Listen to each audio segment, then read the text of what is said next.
દૈનિક બાઇબલના વાંચનો. તારીખ 23 મે 2026, પાસ્ખાના 7મા અઠવાડિયાનો શનિવાર. પહેલું વાંચન પ્રેષિતોના ચરિત્રોમાંથી અને શુભ સંદેશનું વાંચન સંત યોહાન કૃત ગ્રંથમાંથી. પહેલું વાંચન પ્રેષિતોના ચરિત્રોમાંથી અધ્યાય 28, કડી 16-20 અને 30-31. અમે રોમમાં દાખલ થયા તે પછી પાઉલે તેની ચોકી કરનાર સિપાઈ સાથે સ્વતંત્ર રહેવાની રજા આપવામાં આવી. 3 દિવસ પછી તેણે ત્યાંના યહૂદીઓના આગેવાનોને બોલાવ્યા અને તેઓ ભેગા થયા. એટલે તેણે તેમને કહ્યું, ભાઈઓ, મેં આપણા લોકોની વિરુદ્ધ અથવા આપણા પૂર્વજોના રીત રિવાજો વિરુદ્ધ કશું કર્યું ન હતું. તેમ છતાં યરૂશાલેમમાંથી મને પકડીને રોમનોને હવાલે કરવામાં આવ્યો હતો. તેમણે મને તપાસ્યો હતો અને મૃત્યુદંડને પાત્ર કોઈ ગુનો મેં કર્યો ન હતો, એટલે તેઓ મને છોડી દેવા માંગતા હતા. પણ યહૂદીઓએ વાંધો લીધો, એટલે મારે બાદશાહને ધા નાખવી પડી. જો કે મારા લોકો સામે મારે કશી ફરિયાદ કરવાની નથી.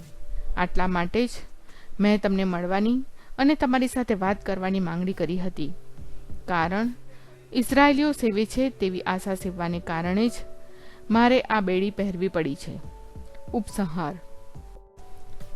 પાઉલ પૂરા 2 વર્ષ ત્યાં ભાડાના મકાનમાં રહ્યો અને જે કોઈ આવતું તેનો સત્કાર કરતો અને ઈશ્વરના રાજ્યની ઘોષણા કરી બેધડક કશી રોકટોક વગર પ્રભુ ઈસુ ખ્રિસ્ત વિશે તે ઉપદેશ આપતો રહ્યો.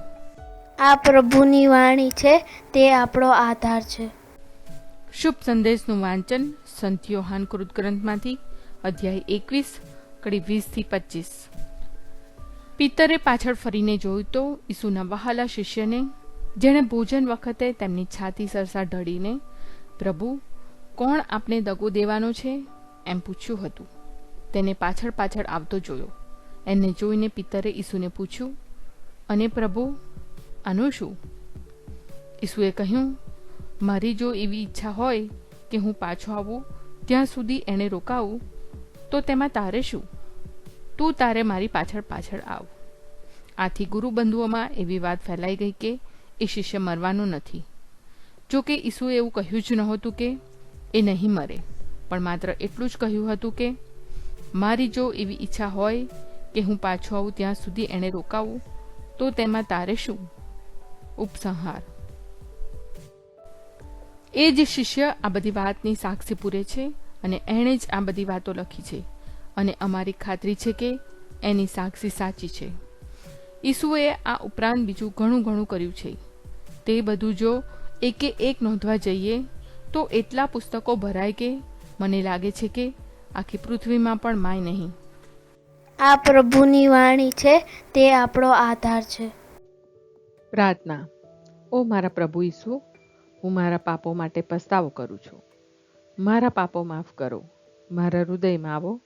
હું તમને મારા પ્રભુ અને તારણહાર બનાવીશ. આમેન. પ્રભુ તમને સુખી રાખો અને તમારી સંભાળ રાખો.